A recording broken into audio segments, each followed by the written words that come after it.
Well, hello, educator friends. Welcome back. I'm not even sure what episode this is, but we are here with the School Life series. And on our last episode, we had Dr. Tyler Cook. I do know that. And boy, he was just dropping words of wisdom left and right throughout the episode. And just appreciated my time with him. If you haven't checked that episode out, go back, watch it after you finish with another doctor today. We've got Dr. Todd Schmidt in the house coming to us from sunny Southern California. Todd, thank you, sir.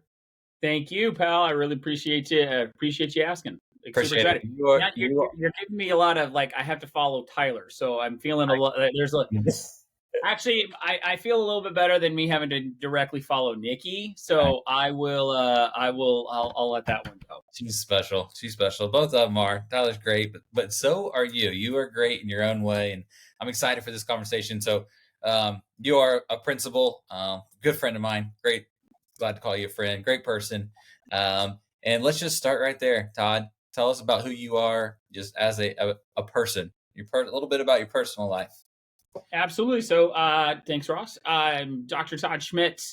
I am an elementary principal in beautiful Southern California. It's a small little town called Los Alamitos. This is actually my 13th year as a principal.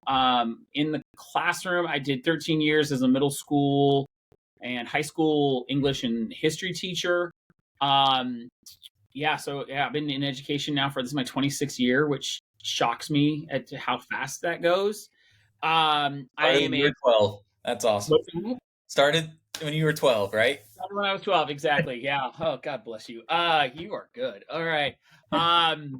Let's see here. I am a proud husband. My wife and I have been married for over 21 years. I have two teenage daughters, so pray for me, please. My oldest is a 19-year-old. She's a freshman in college. My youngest is 16 and is a sophomore in high school. Again, I'm born and raised in Southern California. I am a huge diehard Chargers fan, which is excruciating for me at times.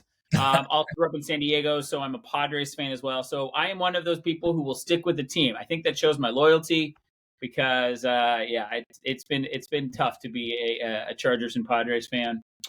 And in my spare time, I love to read, like to exercise, love to hang out with my family and friends. Thankfully, we a lot of times have the weather to be able to enjoy it. But Yeah, that's me in a quick old nutshell. I like it. Yeah, cool. Great guy, great family. I love just following your family, and you guys are adventurous. You like to kind of like We us. like to, we like to do stuff. We like to do stuff, and it's actually kind of nice. My kids are now finally getting old enough where they actually enjoy hanging out with us, which is great. When they're young like yours are, they like it, and then they have that period where they don't want anything to do with you. And thankfully, they're starting to come back to like, oh, you guys are actually kind of fun to be around. So Yeah, it makes that's cool. I love the seasons of life. We're at that season right now where they have to be around us, and they do like it, but man, it's a lot of work to do anything, and so you yeah. got to give and take. But all right, Todd, you mentioned a little bit, where you started teaching, and you Mhm. were a secondary guy, sounds like, before you came into Yes. elementary administration. But what led you into education? What led me to education? I will be honest, it was actually my own teachers. I was blessed as a child to have some of the most extraordinary elementary teachers, made me want to do it right from the start. Like, I was like, I want to do that. I want to be the person up at the front. They had such a profound and deep impact. I think that for so many of us, we can remember those teachers in our lives who still have meaning. Several of my childhood teachers actually were at my wedding. And I loved having them there because they were so important to me. Um, when I went to college, I couldn't decide. I was debating between do I go to elementary, which is where I was thinking I was going to go. I have a deep and I love history. Like, I am a student of history. I was a history major in college, and I decided, you know what, I really would like to do that instead. And so I majored in it and got my teaching credential, and that's where I kind of started. And a lot of times in the jobs, especially in Southern California, a lot of them were tied to English. You'd usually have kids for 2 periods. I also felt like middle school was ideal for me. I find them funny. Yeah, Um, they're still young enough that you can work with them, and they definitely think they're too cool for school. But I find it's just hysterical, and I especially at the time when I first started teaching, I looked very young.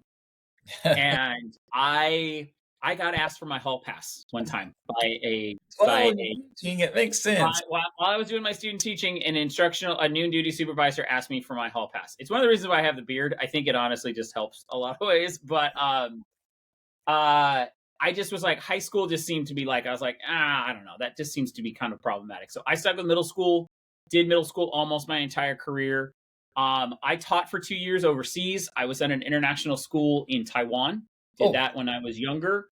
That was an amazing experience. I highly recommend it for any new teacher, anybody who is just looking to maybe branch out. I yeah. had a time in my life I didn't have a house, I wasn't married, I didn't have kids, so it really gave me that chance to kind of broaden my horizons. And there are a lot of opportunities out there. So did that, and that's why again I got into education, was just the profound impact you have on kids, the ability to kind of shape a lot of lives. I take a lot of joy in the fact that as a teacher, I've now, hit that part where I'm being invited to weddings. I'm getting birth announcements from kids. I'm now sadly reaching that age where my students, my middle school students, are now having kids that are coming to my school. Wow. So that really does make me feel unbelievably old, but it is kind of neat to see how the cycle kind of Yeah, continues. it is. That's cool. You mentioned like your teachers. I think one thing I want to do after the end of this series, or after a season of this series, is compile that answer, because almost every guest that I've had on here goes back and it's a teacher that had an impact on them, or a Mm. group of teachers, and that's why they said I want to follow in their footsteps, or I want to choose this profession, and so it's really cool. Um, what led you into administration? Yeah, that's a Yeah, question. that was never going to be my intention. I'll be honest with you. My dad, when I was younger, like when I first started teaching, asked, like, "Oh, are you going to go be an assistant principal, be a principal?" I was like, "God, no! I don't want to be a principal. Yeah. I don't want to deal with parents. I do everything as a teacher to avoid dealing with parents. Like, I Yeah. love the kids. I am good with my colleagues, but parents always just was like, no." And then, I get to a spot where, and I have had the privilege of being at two schools. This isn't the only school I've been a principal at. I've been a principal at two different schools, in two different districts. And one of the things that led me to it was just the fact that you can see the impact that a powerful or a positive administrator has on a campus. How they impact culture, how they impact a community, how they bring energy and enthusiasm and excitement to it. And then I've been on the flip side of it. Like, I've seen Yeah. the damage that a poor administrator can do. Yeah. And since I've been blessed to have both in my life, I got to a spot where I was like, I know I can do this job. I know I can have an impact. And I will say, I was looking for my next challenge. I'd gotten very comfortable. I feel like I was pretty good at what I was doing as a teacher, but definitely was kind of looking for more. I had a dear friend who had kind of taken that step ahead of me. Like, he started the process. So I watched. I'm like, let's Yeah. see how this goes. Yeah. See. And I will say, I was like, all right, I think I'm ready to try this. And I always kind of thought, well, if I don't like it, I can always go back to the classroom, right? I've been doing this long enough that could be it. So took the big leap and got a job. I was a high school assistant principal for 2 years. That was a lot. Like, Oh, whew, yeah. my hat's off to high school administrators, because you deal with a lot. Yes. And then it was funny. I was kind of waiting to see when the next middle school principal job would come up and stuff like that. And my same friend, the one who had gone ahead of me, he had looked at me at one point and he goes, "Are you happy being an assistant principal?" And I'm like, and he goes, "There's all these. There were several openings for elementary." He goes, "I would rather be a principal than an assistant principal." I was like, "Huh." So I kind of decided I'm gonna throw my hat in the ring and see what happens. I had done 1 year when I was in Taiwan. I had actually taught fourth grade. Okay. So I thought, okay, I got a little bit of it, and threw it in there and ended up getting the job at one of the schools. And it was truly one of the most eye-opening and one of the steepest learning curves Yeah. I could have ever had. That's Um, like there's nothing that prepares you until the first day as a principal, and Nothing, in the nothing. next 2 months, either No, 6 months. like I sat down with. I'm still very close with a lot of the teachers that I had at my previous site, and we have sometimes played that game of recapping my first year as a principal. And I'm like, I don't even know why I came back for a second. Like it was nuts. And I mean, just the stuff that you dealt with, Yeah. but it is exceedingly rewarding. Like I love what I do. My days are never the same. I still am. It's just me. I have 650 students, and it is just me. That I do blows my not have. mind. Every time you tell me that, I'm like, Yeah, wow. I have no assistant principal. I have a part-time counselor and a full-time school psych. So that is it. So I wear a lot of hats, Hmm. a lot of hats, and it's always been that way. I've never had an assistant principal. I don't know what that's like. This is the first time that we've actually had even a part-time counselor, so that has been glorious for me in a variety of ways. But I do really love the impact you have, not just on your own classroom, but on the ability on a whole community and Yep. being able to bring that in and see positive change and be able to work with teachers who really want to do wonderful things and be able to help them in that. So it has been rewarding. I mean, but the highs and lows, Oh yeah. you got to be ready for it because it seriously Yeah. it can be overwhelming at times. Yep. Because you're going to have lows. And that I struggled with that as a principal. Like there are going to be lows that you just can't control, right? No matter how great of a job, no matter what you're doing, kids are Yeah. going to make mistakes. And, Yep. and, and teachers are going to make mistakes, and that's Yep. okay. And you can't control them in the moment. It's how we react to them, and I understand that. Yeah. But you're going to have lows, and that's just part of it. That's for sure. But yeah, I feel you. I remember my first year. It was. I mean, I s- I felt like I needed a fire suit. I was just a fireman all day, putting out fires left and right. Yep. And it's like, uh, All. I said, I've got to figure out a way to be more proactive in this job, or I'm not going to last another couple months. And so that's awesome. But I love that answer because you talk about impact, right? Talk about just the impact that Mm-hmm. one person can have, and you said it, Todd, on an entire community. It's not. It goes Yeah. beyond the walls of the school, right? And, Yep. and when you're Oh, doing it absolutely. right, the community wants to come to the school. They want to fill and love that school and support that school. And I've definitely, now that I've been able to step back and do a little bit more, broader work with principals and schools across the country. Oh goodness, I see it. I see the good ones and I Mhm. see the bad ones and I see the great ones. And it's very obvious. And Yeah. you can walk into a building most times, 9 times out of 10, and you can feel the impact of that one person just by walking to their greeting their secretary. So Yeah. I love that. Absolutely. So yeah, Just you do get a pretty deep and lasting impact. But yeah, yeah, I've been around those just like you. for sure. I know this answer, and we'll talk just a little bit more Mhm. about you as administrator. But what kind of leader are you? How would you describe the type of principal and leader that you are? I got some great advice when I first started, which was try to be the leader that you would have wanted as a teacher. Mm, So it's good. I tried very hard to be okay, knowing what I would need, what Yep. I was hoping for as a teacher, but also what would I have wanted as a student. What do I want as a parent? Because I have been those things and am currently those things, I go in with that. As a leader, I kind of try to model that servant leadership. I really tried to lead with yes. Hmm. I believe that people inherently want to do great things, and it's your job to really help them with it. Um, I love to see kids be the best versions of themselves, but like you said, there are times we're going to make mistakes. There are times that we're going to have to guide them through some things. Sometimes we have to hold them accountable. Staff that we might have to do that with. Um, but I like to have fun. Like I love to take on that notion that Beth Hoff of Lead Like a Pirate will talk about, that you want to create a school where people are busting down the doors to get in Yep. rather than to get out. So that has been a huge thing for me. And so it's something that I try to utilize as much as possible, is to make this a place that I would want to be in, Yeah. either as a teacher, a parent, or a student. Student. Not always been successful, I'll be honest. I've made so many mistakes. Like I've made a ton of Yeah. mistakes. But I also know that my staff, my community, they know that I care about these kids. They Yeah. know that I genuinely, honestly want what's best for them. And And that's my what I was staff, going to say. You have the right intentions, right?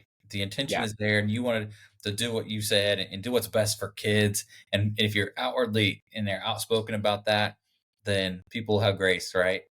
yeah, Because at the end of the day, we're doing what's best for kids.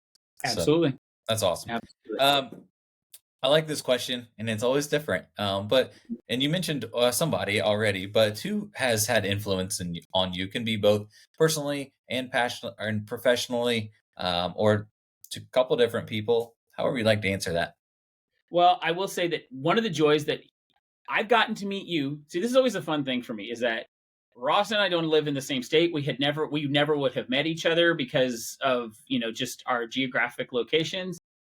But the fact that we have been connected to people, Yeah. similar people who have, really kind of embraced that whole notion of a professional learning network has allowed us to become better people because they've brought us into different things. So I mean, like you and I met because of Get Your Teach On Yeah. and because of Todd Nessaloni. And he has had a huge impact on me in so many different ways because he's had faith in me that I don't think I even had in myself. Hmm. Um, I would say that, like there are certain the joys I get from people administrators, because this is a very lonely job, right? Like what we do can be very lonely at times, especially if it's just you. Like you don't really have anybody you can kind of commiserate with on certain 600 things. students and one Yeah. principal. It's just me. So, but the people I have met through like Principles in Action or that I met through Twitter, um, that have let I like that whole idea is it like when you're connected with people, it turns that whole notion of a handshake into a hug. And Hmm. I'm a really huggy guy. Like I like to hug people, and that has actually been true. So, it's connected, it's created opportunity that has allowed me to find people where I can like, okay, I don't even know how to handle this. Like this whole thing with school life, I'm like, God, Ross is going to actually help me handle an issue that I need a lot of help with, which is attendance, because I live in a community where people tend to take a lot of vacations, even though I have an amazing schedule. So it's that kind of stuff. So those, like, again, there's just so many people that have been wonderful to me and shown me what kind of leader I want to be. Joe Sanfilippo has been amazing. As you know, you look at somebody who has really kind of gone up there and his whole mentality. Brad Gustafson has been fantastic for me, in the sense of showing me what it means to be a literacy leader. I mean, so I can just go down the list of so many people. Hope and Wade King have been so fantastic for me. But then I've had people like my mentor is the lady that I took over this my school now. She opened and was the principal for 18 years. So those are huge. Big shoes to fill. Those are big shoes. Yeah. And she's got teeny tiny feet, but man, big shoes. And she has been an absolute inspiration to me in a lot of ways because she helped show me what, especially when I was learning how to be a principal, Mhm. of what that looked like and how you'd handle all of the various things that kind of tend to come at you. So it's one of the pieces of advice I would give any new leader is get a mentor fast. Find somebody you really care about, somebody who was really impactful for you, and work with them and ask them, and hey, can we touch base? Can we go to lunch? Because you need somebody who actually at least knows what is involved here, has put their rear in the seat, that can actually kind of help guide you through some things. I'm just fortunate enough now in my career that I can call somebody who lives in a completely different state Yeah. and be able to go, hey, have you dealt with this before? What'd you do? Our buddy Matt Crittel, he's getting ready to open a new school, and he's like, I'm going to be picking your brain on all kinds of things. I'm like, yeah, man, let's do it. So And it's um, fun, it's that's fun. It I always it oh, is I fun. love the bucket filler, book, and it's you fill your own bucket helping others at the Yeah, same time, and it's so fun to connect with other people. And I will agree with you 1000%. Like connecting with those people, that all those people you mentioned, they just make you want to be better. And you yeah, you pick and you pull from things that they've done and put it all together, and it's just inspiring, and it's yeah. special work. And I would agree to anybody out there that is feeling lonely in the principal's seat to go to social media, to go to a couple of conferences and just ask questions and introduce yourself, because Mhm. there's a lot of other Oh, people out there the people same will way. be like, okay, I'm going to show this one just because, but this is Yeah. if you ever go to for those of you who are elementary, this is from NAESP. Yep. And this is when we were in Spokane. I think this was right before COVID. I think this was the year of COVID, It was. but it Yeah.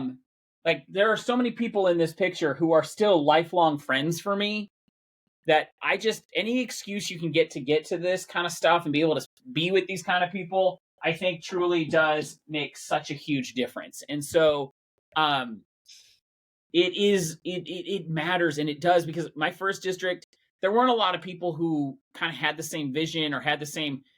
Yeah. I, I kind of thought I was weird. I'll be honest with you. I was like, I don't know, you know. And to find people here like, oh, I'm not weird. I just these people just don't get how good this can be, and so to be able to get those ideas from people and their willingness to share them and embrace you and bring you in, Absolutely. it Yeah. definitely makes this job a lot more meaningful. And you don't feel like you have to have every answer. Cool. All right. So this is the big picture here. We're opening up the floor at this segment of the School Life series, Todd, and this is your time to shine. I got my people next to me, ready to reel you in if I have to, because Seriously, I'm like, you, this might be necessary, but I say yeah. that because you're awesome. You've got a lot to share, and I really appreciate you coming on here. So, what do you want to talk about today on the open floor, Todd? What do I want to talk about? You know, one of the things you had talked about was just some of the things that I've already mentioned, like Yeah, kind of the idea of, and they kind of naturally come out as it looks like. I'm going to say that for me, one of the things that has helped as a teacher, as a principal, administrator, anything, is this idea of you don't need to reinvent the wheel. mhm, Okay, and that was actually advice that I got from my master teacher when I started my student teaching. She's like, Todd, do not reinvent the wheel. Beg, borrow, get it from people who are willing to give you their stuff, and you can then take it, put your own spin on it, make it the way you like it. And I've lived with that because I think that it really does matter that there's so much out there that you can do that you don't have to just be like, oh, I have to create everything myself. and Todd, No. not to pick at your age or anything, but that was a time before there was TikTok and Instagram, and in all honestly, nowadays, if a teacher is struggling with any topic that they have to teach or cover, go to one of those platforms just for inspiration, right? Yes. And follow these people. They share their stuff Yeah, all the time. They share it for free a lot of times yeah, too. And there's groups on Facebook, you know, which again dates me because that tends to be my favorite one. But there are groups on there where people are like, "Hey, what's a question? How can you do this?" You know, Melissa Miller and Amber Tiemann have put together this wonderful group about how to show staff appreciation, right? Not just at the holidays, but throughout the year. They have this great group. I highly recommend it. Like, seriously, find it. Staff appreciation, Amber Tiemann, Melissa Miller. I love them. Melinda Miller. Sorry, not Melissa. Melinda. And they, it's so great because people just share their stuff and you're like, that's genius. it's awesome. This year, somebody, you know, because we're all living in our own Taylor era, you know, like it's basically Taylor Swift is basically And the rest the of the be world. all end all stuff. But when people are sharing their stuff and you're able to then incorporate some of the things they did into like your holiday celebrations, it's so much fun. And it's like, I didn't come up with that. Yeah, Somebody else showed me and I went, oh, okay, I can use that. I can make that up and be able to go from there. People share their stuff. So again, that's my first one. Do not reinvent the wheel. Second thing, and especially if we got, you know, new teachers or new administrators, the other piece of advice is you make best friends with two people at a school. There are two people that you need to make sure you are best friends with. I'm ready for And you're this. going to think I'm a state principal, and it's not. It's not. Like, really, the real power at a school is your head custodian and your office manager. Hmm. Those two people know how to do everything at that school. They make sure anything gets done in that school that really needs to be done. So you make sure that you are loving those people, you are taking care of those people, because they will definitely, you know, um, Yep. have an impact on you. But you know, again, like also, it's okay. I think again, for a lot of administrators, we have this sense that we have to be perfect, or that we have to have all the answers, or that, you know, we can't ever admit to a moment of weakness or to that we didn't do something right or learn how to apologize. I think a lot of leaders will finger point and not reflect on and go, you know what, I screwed that up.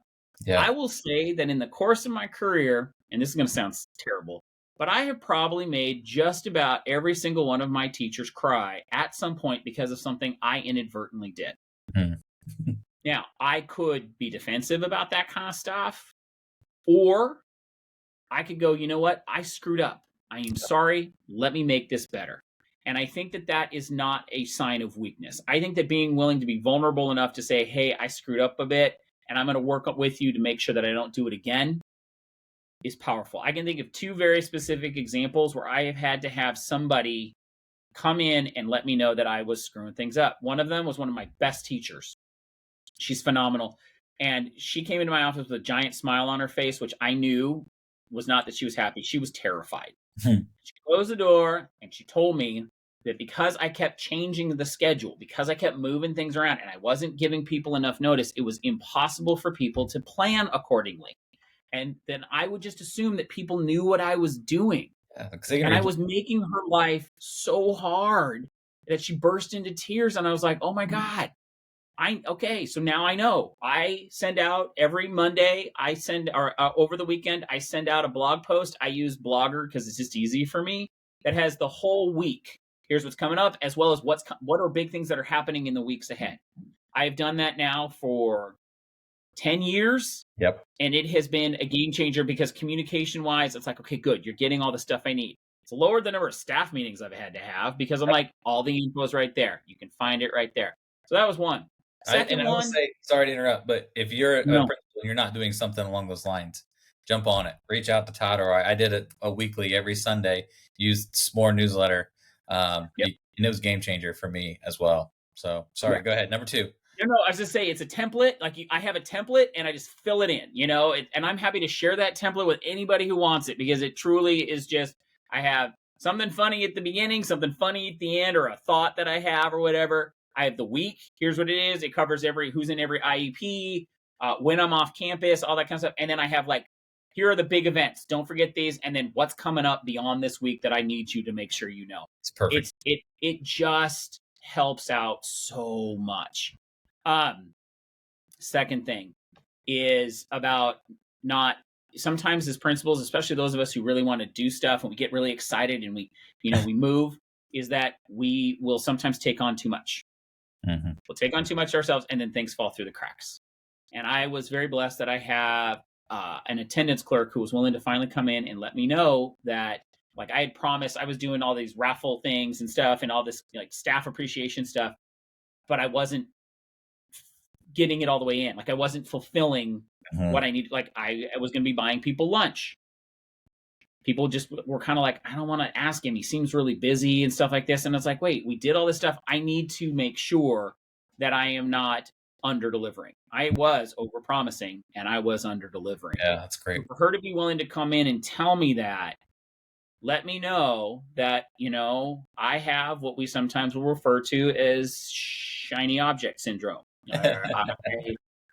I could be like Doug from that movie Up, or it's a squirrel. I can just be all over. So I have to be very mindful of that and make sure that I'm not taking on more than I can handle.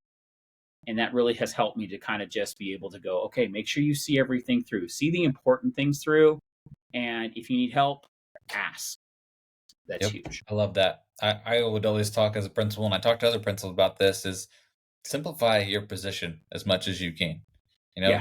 Take 4 or 5 things and do it great instead of doing 20 things mediocre and not being able to fulfill them. Just take it and really be great at 4 or 5 things. And you can switch it up year to year if that's what it is. But I think when you do that right, it also models it to your teachers who feel like they have to do everything right under the sun.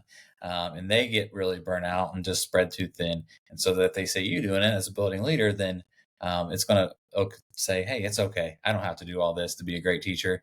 I can simplify what I'm doing and still be pretty darn good at it. So, yeah. And I think my last one I'm going to give you is one that I've used before. It's a Brad Johnson quote. Okay. About it says, I may screw this up a little bit, but it says, students take risks, Students are willing to take risks when they see teachers take risks, Right there. and teachers are willing to take risks when they see school leaders are willing to take risks.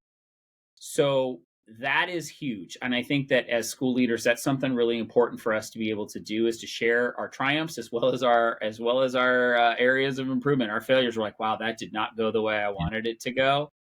But be willing to put yourself out there, because I think that also shows teachers. Like, if you're willing to put yourself out there, if you're willing to try something, please know I'm not going to knock you for it. I'm not going to berate you for it. If you're willing to kind of get outside your comfort zone and try something different and it doesn't go well, the last thing you're going to get from me is, what the heck is wrong with you? I'm like, hey, what did go well? What did you love? How can I help you? Those are those golden opportunities, because if you're really going to improve education, you have to have people who are going to be willing to kind of get outside of the traditional stuff Yeah. and what's safe, and be willing to say, okay, how can I help reach that kid? How can I work with this group? How can I be better as an educator? If they see me constantly trying to improve who I am as a school leader, then I'm constantly like, okay, I'm training myself, I'm working with this, I'm doing this, I'm taking these steps, I'm doing this kind of stuff. Yeah. The hope is that will then translate eventually to students, where our teachers are giving them that opportunity as well. You talked about that network and going to conferences, and if they see you're doing that, they're going to step out and want to continue to learn and do those experiences and get out and meet those people as well. So absolutely. That's great. Well, we're already over time. I knew it was going to happen. You and I can talk. I did. You and I can talk for a very long time. We can. That is very true. We didn't even have. I appreciate you, Rob. Thank you for doing that. Yeah. Really, No. I love having the opportunity. Yeah. Thank you. Thank you. I mean, you shared so much wisdom here. I know teachers, principals, aspiring in both those positions, whatever our listeners find themselves in, whatever position it may be, they're going to take something from what you shared today. So thank you for doing that, Todd. And go follow Todd, social media. Twitter is where it's at. I know you shared a lot of wisdom there, and love connecting with people. And like you said earlier, if you got a question or want some support, Todd's the type of guy that will always answer you and be there to help. So, absolutely. Please don't ever hesitate. Yeah. That's all we got for this episode of School Life Series. Until next time. Thank you.